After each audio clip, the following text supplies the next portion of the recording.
Hi guys, I'm back with our Star Wars The Black Series action figure review. Today taking a look at another of the recently released wave of Black Series figures, another character that appeared in the Obi-Wan Kenobi Disney Plus series. This is the fourth sister Inquisitor, and the last Inquisitor that we needed released in the Black Series 6-inch line from Disney, the Disney Plus Kenobi series. So definitely looking forward to this character's release. I have all the other Inquisitors, so I wanted to complete the set, the team, whatever you want to call it. And I'm just a fan of Darksiders in general, so it was going to be a figure I was going to be interested in no matter what. And I really like this one. Probably might be my favorite of the bunch. It's my favorite, my second favorite, not sure. Despite the design choice with the Grand Inquisitor's head, I still do really like that character and that figure. But this one's really good. So, taking a closer look, this character has only appeared in Kenobi as far as I know. At the very least, that's where she originated. So she kind of had the benefit of not having to be designed based on a pre-existing character to be judged upon, like the Grand Inquisitor and the Fifth Brother, who both kind of missed the mark in terms of their live-action designs in some way. But I really like the head sculpt and the face print a lot on this one. I think they did a really good job. Uh, The face is a little glossy. It's not too bad. I've seen a lot worse from Black Series, and it doesn't bother me quite with this character anyways because she's an alien. But it's not as noticeable on this figure as on other figures. It's maybe a bit noticeable on the camera right now because I got a light shining in it. But it's really not too bad. But the printing's really sharply and nicely applied. It's hard to tell, but she does have the yellow-red dark side eyes going on. You've got the tattoos or whatever those are supposed to be on the forehead. The eyebrows are painted pretty nicely. The lips look clean. Just looks really good. And then you've got the head cowl thing that she's wearing, and then the little head tails or hair thingies that come out of there look pretty good for the most part. And they're made of a softer plastic that won't just snap off, which is nice. Rest of the figure is sculpted really nicely. Minimal paint because she's wearing just a black outfit with black armor. But I do like in some spots the spots that are supposed to be hard armor are more glossier black opposed to the more matte black of like clothing or like padded armor, I suppose. But I never noticed this on the in the show. She's got these little tiny little spikes on the shoulders, which I think look kind of cool. It's nice silver details on the torso. It's nice sculpted detail as well.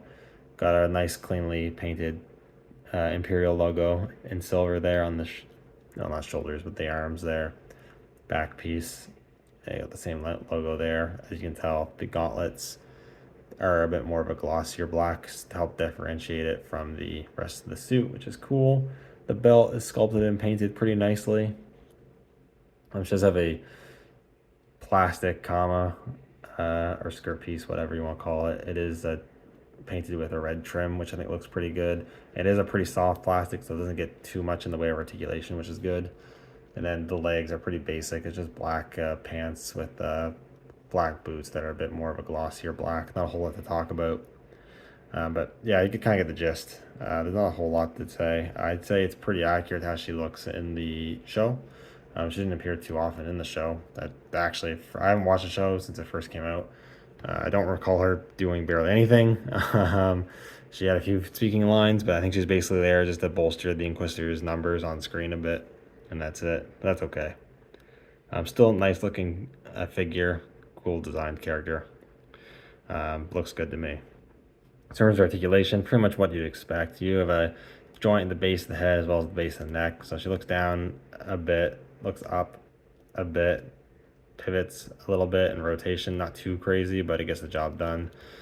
Hinges at the shoulders, go out all the way, they go forward. There is also a butterfly fly joint. You get a little bit of movement out of there, nothing too crazy. It is hindered by the torso overlay piece, but still it is there. Single hinge elbows that move past 90, which is good, and they rotate. And swivels at the wrists, and then both wrists have up and down hinges at the wrist, which is really nice for lightsaber wielding characters. They should all have those wrist hinges. Torso joint goes arches back a decent amount, goes forward just a little bit, pivots pretty well, and rotates. So that's pretty good. Hips, they go all the way. This doesn't hinder at all.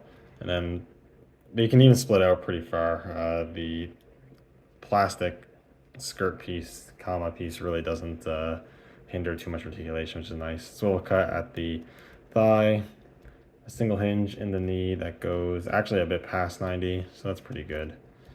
And then a single hinge at the ankle that goes up a fair bit, down a lot, and ankle rocker for pivot.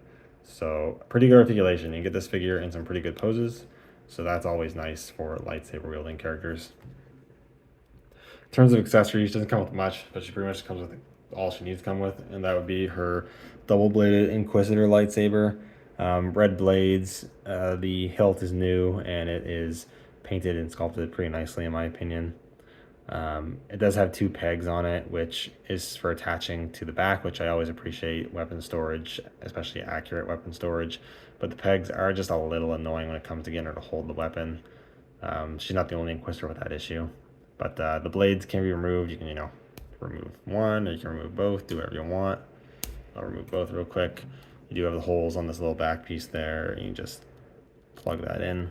Goes on nice and securely. It's not going to fall off, and it looks pretty good. Or, of course, you can have her holding it, which is probably what I'll have her doing, displayed with doing.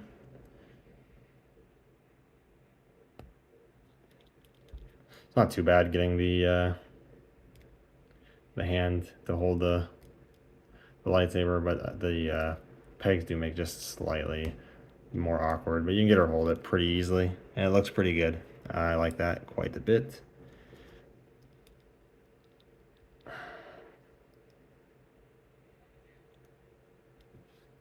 Yeah, I think it looks pretty good. Pretty simple figure, honestly, not a whole lot to talk about. But one last thing we'll do is comparisons with the other Inquisitors. So here she is with Reva, third sister. They look pretty good together. Reva's actually slightly taller. And here she is with the fifth brother, who is also a bit taller. He is probably, honestly, I like that they made the fifth brother, but his is definitely my least favorite design out of the bunch. And yeah, I just wish he was a lot more closer to his Rebels appearance, personally. But they all look pretty good together. And then, of course, we'll move Reva back there. Here she is with the Grand Inquisitor. And then for fun, with the one other Inquisitor we have gotten from Black Series, here she is with the second sister. So I think she looks really good with all of them. I do like that they made all these Inquisitors and that they all mesh together really well. They all look like they're all part of the same organization and such. So that's really cool. I'd love to get some of the other Inquisitors from Rebels and whatnot. We'll probably get that Inquisitor that's going to appear in Ahsoka. We don't know anything about that one so far, but we'll probably get him as a figure. I would be really surprised if we don't. I'd like to see the seventh sister get a release in Black Series. That'd be super cool. And the eighth brother, I think, that was in Rebels as well, would be super cool to get in Black Series. I'll take any other Inquisitors that they want to make, but yeah, that's probably all the Inquisitors we're going to get for now anyways. But it makes for a pretty cool team on your shelf, whether you put them with your Darksiders or you put them with your Imperials or whatever you want to do with them. They all look really good together, and even the fourth sister herself as a standalone figure is a really good release that I would highly recommend picking up if you're interested in the Inquisitors at all. Anyways, that's pretty much it. So thank you guys so much for watching. Let me know what you think down in the comments below, and I'll see you all in the next one. May the Force be with you.